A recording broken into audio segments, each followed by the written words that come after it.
And then as you go from trendy on to eclectic boho, that would be the opposite end of the scale. You're going to bring in texture. That's going to look like texture. So, girls, that's going to be, let's say, feathered earrings.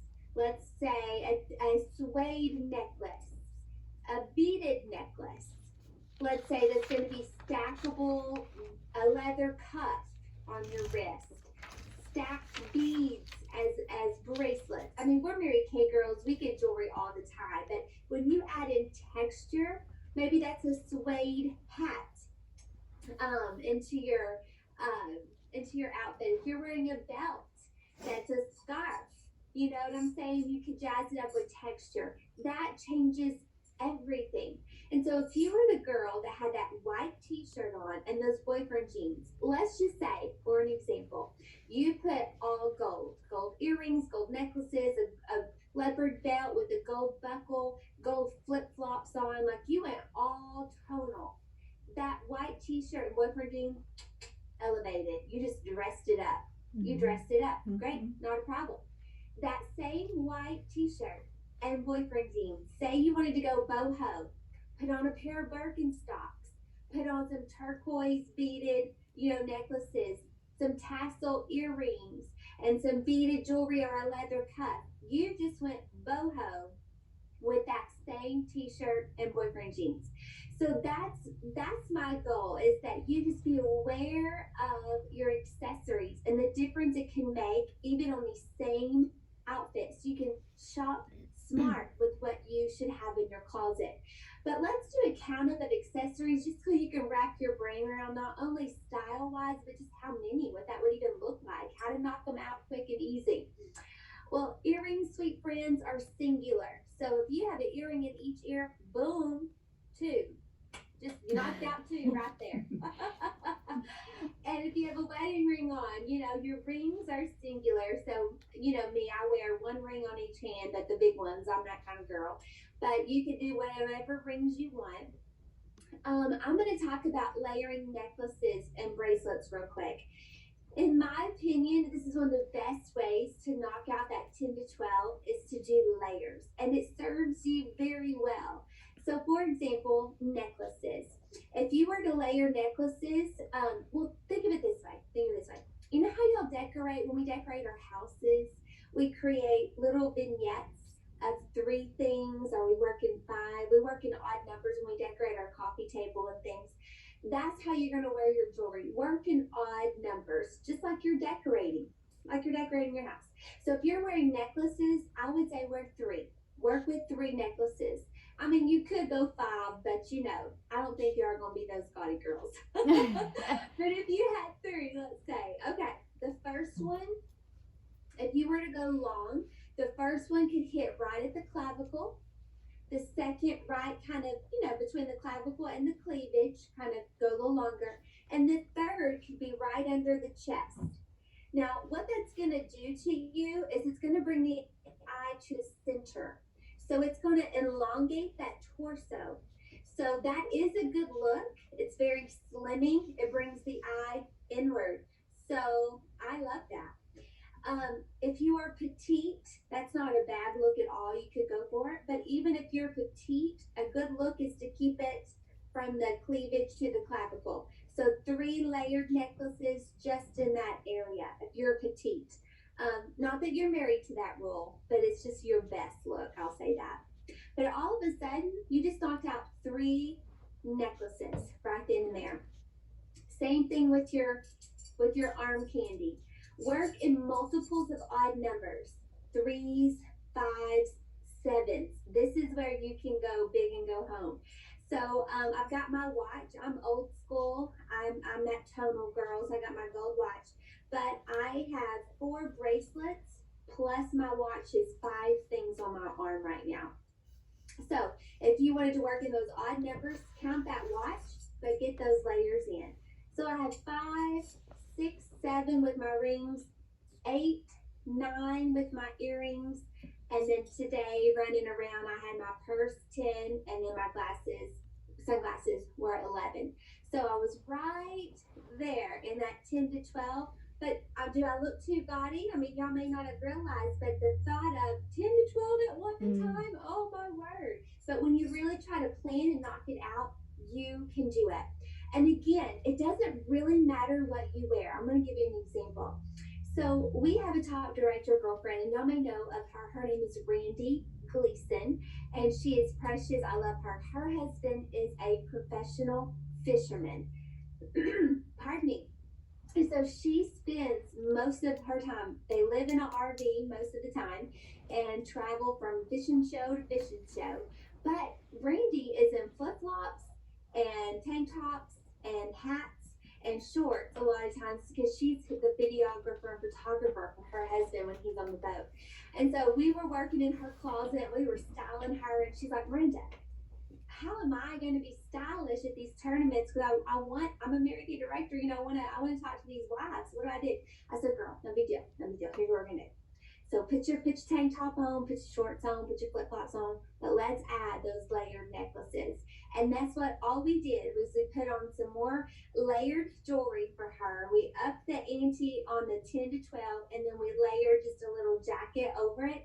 And she was like, Miranda, she was sending me all kinds of selfies. Miranda, I'm getting so many compliments. And I was like, woo! See, that's all it takes. It's something simple, but when you zhuzh it up with those extras, y'all, it makes a difference.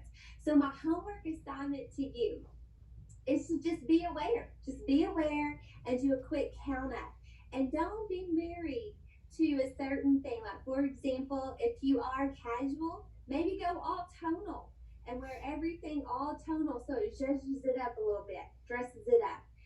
But also, if you're very boho and you're putting lots of what you think, oh, this outfit, I got a kimono on, I'm going to do boho. No, go all tonal. Or vice versa, classic, wear something eclectic. Don't get too married that it's matchy-matchy. It's just going to make it look good to do the accessories. I'm going to show y'all, while we're talking about accessories, I'm going to show y'all 2 handbags that I think every girl should own in her closet. And I'm going to be very honest with you. I think you can tell a woman's style real quick, and it's elevated when she has a quality handbag and she wears quality shoes. So for me, if I were shopping for you, I would totally hone in on your accessories, and I would shop high and low. So I would spend your money on handbags and shoes, making sure they're nice quality. They look sugar sharp. Now that means we can still get them at TJ Maxx, right? But they're quality shoes, quality handbags. But I would get that white t-shirt at Target. Like I don't see any reason why I would have to buy it at Nordstrom's. You know what I mean? So that's how I shop. Certain things you spend your money on and invest. And your 2 staple handbags are those 2 things that you invest in. So I'm going to show you real quick. When I show these, I don't want y'all to look at like the brand or the type of bag it is. We're going to look at material. That's what we're going to focus on. So the first bag that I think every girl needs is a cognac saddle brown leather bag.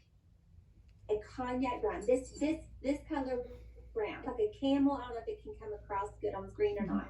It's like a saddle brown, a camel brown. This is the color that I want you to have leather back. And y'all, oh, this leather smells amazing. I've had this bag for 14 years. So if you will invest, it'll last you a long time. But here's what I want you to know. This color brown, this color, anytime you wear denim, blue denim on your body, this brown goes with it. Every time. Every time. Anytime you wear white denim on your body, which hopefully you've all bought a pair of white jeans. If you haven't, just make a little sheet of paper, say, this is my shopping list. And at the top of it, it's white jeans that you will wear every day from now until even Labor Day and beyond, believe it or not. Okay, so if you are wearing white denim, this is also married. This cognac brown is married to blue denim and white denim. So one could think this could lend a spring-summer purse. Don't get boxed in on that thought, but just know it is phenomenal for spring and summer because of the white and blue denim. When you buy a quality real leather bag, you're gonna know it by the way it feels, and it just gets better. It's like us Mary Kay girls who just get better with time. That's what this leather does. And the oils from your hands will darken and patina the leather. So you can see, hopefully, my straps are dark like a tomorrow brown. So that looks so good. It looks worn and lived in, just like a good leather jacket would. That's what this purse is. So I want you to get the purse that you like as far as style. If that's a crossbody, go for it. If it's a backpack, get it. If it's a satchel, go. Tote, yes. Whatever style you love, totally fine. Run with it. But it's the material and the leather I want you to think about. This is a Dooney and Burke bag. I love Dooney and Burke. They're timeless. They last forever. You can get them at department stores. You can even get them at TJ Maxx and Marshalls. But I love this color. If you shop designer, if you like a designer bag, one that I think you will always get your value with is if you buy Louis Vuitton. A monogram Louis Vuitton. It's a coated cotton, but it has that vachetta leather that will age and just look better in time. So again, that's the investment piece. But being a purse girl, I wore one of my Louis for 3 years. Like I wore it every day for 3 years. Didn't even change it till I got another one. So once you have a quality bag, you'll keep it forever. So this is one. Let me show you the other one. Ta-da! It's black leather. This is a black bag. Now, this one, y'all, I bought in a textured leather. I'm not implying you have to do that. This is just an example to show you. But it could be pebble leather. It could be textured leather. This is like a croco embossed. It could be a Saffiano leather. Whatever leather you pick, when you know a good leather bag when you see it. And like I said, it'll smell like money. It is so good. So whatever black bag you like, grab it that's functional for you. I will say this, if it has a sheen to it, if it's glossy, that is going to lean more dressy. Just keep in mind, any leather bag that has a sheen. If it is a matte leather, that could lean more casual as well. So just whatever floats your boat. This brand is called Brahmin. Again, a classic. It's always going to be in style. You may want to go designer. Any designer is going to have a black leather bag. So whether that's Chanel, Gucci, I don't know, whatever you love, just know you'll find one. But just get a dynamic black leather bag. And so I want, again, not to box you in, but one would think, okay, that's more fall, winter. You could totally do that. Totally do that. But let me just judge it up for a second. If you were wearing, solid black, say it's in the middle of the fall or winter, and you're wearing solid black, a black shirt, black pants, you know what I would do? I'd put you in this cognac brown bag, and guess what? Some cognac brown leather boots in a heartbeat of a second. So just because you're wearing solid black, doesn't mean I'm going to have you in the black purse. I would mix it up. Just like in spring and summer, that white t-shirt that I was just talking about earlier, and those white jeans that you'll grab if you haven't already, when you're wearing that, you know what I would do? I'd put your black bag with it too. Change it up, maybe a black belt. Ooh, spice it up a little bit with some flip-flops or something, a cute mule. So don't get so boxed in on seasons, but here's what I know. You can always go back to the black and the cognac brown purse. But those two are the staples in your closet. You'll have forever. You've invested in them. You'll have them like me, 15 years almost down the road. And then here's what you do. If you're like Miranda, I can finally get out and go shopping. It is spring. I'm ready. I want some color. I need something new. Well, when you want that new something, you can buy something trendy.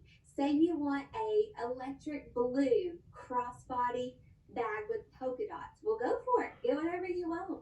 If you want a green something, if you want a pink, get what you want. Or say for your star consultant gift, you pick the purse that's the gift for the quarter. trendy and fun. It may not be in style 5 months from now, but you didn't worry about it because you got your other two to go back to. And you can have fun in between. So I'm not boxing you in on just those two bags. I'm just saying, have those two staples. So when you're doing your accessories, you know, you've always got something that will be a go-to and will always look good no matter what you're wearing. So 10 to 12 accessories, invest your handbag, grab some quality shoes. Shoes, girl, I can speak an hour, y'all, on shoes. Are y'all shoe people? Mm-hmm. Yep. I love shoes. I don't have any visually. I wasn't going to talk a lot about shoes, but since y'all are shoe girls, let's just talk a few minutes. I mean, while we're here. Please. But I think every girl needs a pair of leopard flats for your closet. I think every girl needs leopard flats. Always go for a pointed toe shoe if you can. Stay away from rounded toe shoes if at all possible. And I know we all have feet issues. Like I will address that. I know everyone's feet, they're different. But if you have a pointed toe shoe, it will elongate the length of your leg every time, especially if you're a petite girl. So if you can wear a pointed toe shoe, stay away from round because just the opposite, it stumps the foot. It will always stump your foot. If you're petite, round is not your friend. I know we may all have that one pair of ballet flats. I get it. Like I have a pair as well. But I'm talking about like for the normal when you're shopping and picking out shoes. Go for pointed toe every time that you can. And then if not, go to almond toe. So it's the comfort of a round almost, but it doesn't stump the toe. It still gives you a little bit of length. But a leopard flat, preferably a pointy toe. I think we all need a pair of mules, which is just a fancy word for a slide. Mules are in, they're not going away, but y'all, they're so comfortable. When you can get comfort and style and it's a trend, run with it. Or at least that's what my 40-year-old self says. So I love a mule because you just put it on and you can wear them with joggers, boyfriend jeans, dresses, skirts. They look phenomenal with skirts. So a good mule just to slide in and have some fun with it. This is where you can get color. J. Crew, I saw the store J. Crew has 60% off some of their mules right now that are like Kelly green and hot pink. I mean, just so cute that you can put with any basic outfit. That same white t-shirt and boyfriend jeans, yep, pop them with some mules with some color. We're going to dive into, speaking of color, I just want to talk to y'all a little bit about coloring, just in general, coloring. I think a lot of women, this is something that we may need to revisit a little bit more, especially as Mary Kay girls, because we understand it in Mary Kay girls, but we're not applying it. We're getting it for the makeup, but we're not applying it to our clothing. And so I want to just hover here for a minute, but as beauty consultants, we help classify our clients as cool, neutral, or warm. So when we're matching their foundation, their liquid foundation, we are classifying them cool, neutral, warm. I'm going to hover here, and I'll probably say everything you already know, but I'm just going to repeat just in case. So typically, we were trained years ago, Debbie, you can probably echo this, that we would say to a client,